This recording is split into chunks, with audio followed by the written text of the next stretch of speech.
घनश्याम, जिस तरह से अचानक से ये निर्णय लिया गया है, तो क्या ये कोई प्रेशर है या वाकई इमेच्योर थे राजनीतिक तौर पर, जिस तरह से वो बयानबाजी कर रहे थे, या उन्हें गाइडलाइन जो दी गई उनको वो फॉलो नहीं कर रहे थे, या कम समय में बड़ी जिम्मेदारी उन्हें चूंकि मिल गई थी तो पर ज्यादा निकल आए थे? इसके पीछे की वजह आखिर क्या मानी जा रही है? देखिए दीपक जी, ये कम समय नहीं कह सकते हैं। 2017 में आकाश आनंद की राजनीति में एंट्री हुई थी। सबसे पहली बार जब वो मायावती के साथ दिखे थे वो 2017 का वक्त था जब चुनाव था। नेशनल कोऑर्डिनेटर बनाया गया थोड़ा बाद में। नेशनल कोऑर्डिनेटर के अलावा उनकी जिम्मेदारी थी कि सोशल मीडिया के जरिए और यूथ को किस तरीके से जोड़ा जाए, क्योंकि बीएसपी की बात करें वो काडर बेस पार्टी है और उस काडर बेस पुराने ढर्रे पे वो लगातार काम कर रही थी। दूसरी तरफ भारतीय जनता पार्टी पूरा हाईटेक सोशल मीडिया के जरिए हाईटेक तरीके से बहुत आगे बढ़ गई। समाजवादी पार्टी, कमोबेश कांग्रेस पार्टी, ये सब लोग वर्तमान जो परिदृश्य है उस परिदृश्य के हिसाब से आगे बढ़ते रहे, लेकिन बीएसपी वहीं की वहीं रही। काडर के वोटर मिलते रहे, यूथ को कनेक्ट नहीं कर पा रही थी। आकाश आनंद को इसलिए लाया गया कि ये जो टेक्नोलॉजी है, यूथ थे, चेहरा थे, नया चेहरा थे। मायावती के परिवार से कहीं ना कहीं वो आते थे, उनके भाई, छोटे वाले भाई के बेटे थे। तो ऐसे में उनको बीएसपी इस यहां पे स्टेब्लिश करना चाहती थी कि इनको लाने से एक दूसरे तरफ अगर बात करें तो चंद्रशेखर लगातार पश्चिमी उत्तर प्रदेश में वो खाटी जो है नेतागिरी करना शुरू कर दिए थे। बीएसपी के जो कोर वोटर है उस पर सेंध लगाना शुरू कर दिए थे। मायावती और मायावती के अलावा अन्य दलों के खिलाफ वो लगातार काम कर रहे थे और वहां पे जो दलित वोटर है चंद्रशेखर लगातार उस पर काबिज हो रहे थे। तो ऐसे में चंद्रशेखर के ऑप्शन में भी इनको लाने की जो कवायद बीएसपी कर रही थी। तो उनको नेशनल कोऑर्डिनेटर इसीलिए बनाया गया कि ये यूथ को जोड़ेंगे, सोशल मीडिया को स्ट्रांग करेंगे और जो टेक्नोलॉजी के जरिए जो आजकल के जो चुनाव का डर्रा बना हुआ है उस डर्रे पे मुफीद बैठेंगे। लेकिन उनको वो कहीं ना कहीं मायावती का जो विजनरी उनकी राजनीतिक विजन था उस पर कहीं ना कहीं सेटल नहीं हो पा रहे थे। यही कारण रहा कि उनके कई कार्यक्रम लगातार, जब पहला मुकदमा दर्ज हुआ, जब आतंकवादी सरकार जैसे उन्होंने भाषण दिए, इसके अलावा पेपर लीक वाले को गाड़ देना चाहिए, उनका गुदा निकाल के गाड़ देना चाहिए, तमाम तरीके के उनके बयानात रहे।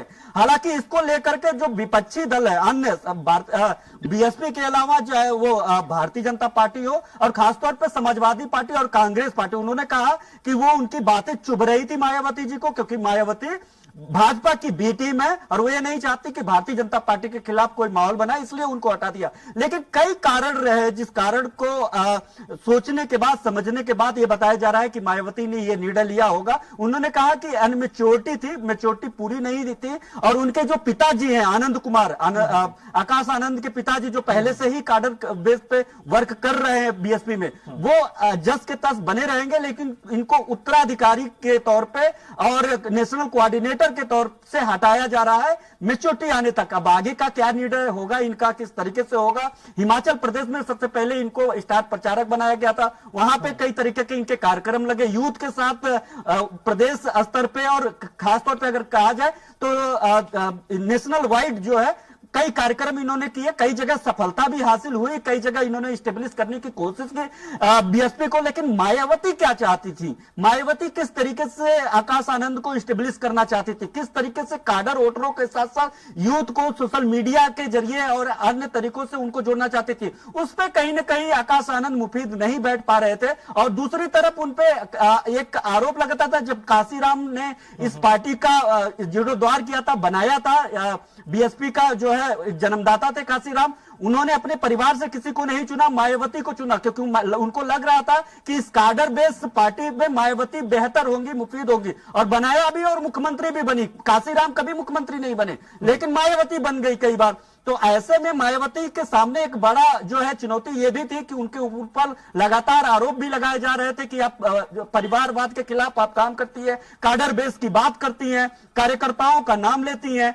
तो और ऐसे में ये परिवार के किसी व्यक्ति को उत्तराधिकारी बना देना, नेशनल कोऑर्डिनेटर बना देना, ये कहीं ना कहीं अन्य दलों की तरह उसी ढर्रे पे जाने जैसा है। और लगातार जिस तरीके से 3 चरणों में हम लोगों ने देखा, हाथी के वो जो वोटर थे बेहद स्लो रहे, ये मायावती को चुभ रही थी, कहीं ना कहीं अंदर से इनके अंदर एक सवाल पैदा कर रहा था कि क्या उनका जो डिसीजन है वो डिसीजन बेहतर था कि नहीं था। और इसी बीच उनके खिलाफ एक मुकदमा होता है, कई जगह के उनके जो बयान है वायरल हो जाते हैं, और उसके बाद वो इस तरीके की निर्णय लेती है कि एक के बाद एक पूरे 3 एक्स पे पोस्ट करती है, और वो कहती है कि इनके उन्होंने काशीराम से लेकर के और अभी तक के बातों का वो जिक्र करती हैं, काडर की बात करती है। वो कहती है कि हमारा जो पार्टी है वो किस तरीके से काम कर रही थी, किस तरीके से काम करना चाहती है। आकाश आनंद को जिम्मेदारी दी गई थी, वो अनमेच्योरिटी दिखाए हैं, मेच्योरिटी आने तक हम इनको हटाते हैं, उनके पिताजी एज इट इज काम करते रहेंगे। तो ये सब सारे जो बातें हैं वो ये बात की ताकीद करते हैं कि मायावती अब संजीदा हो गई हैं,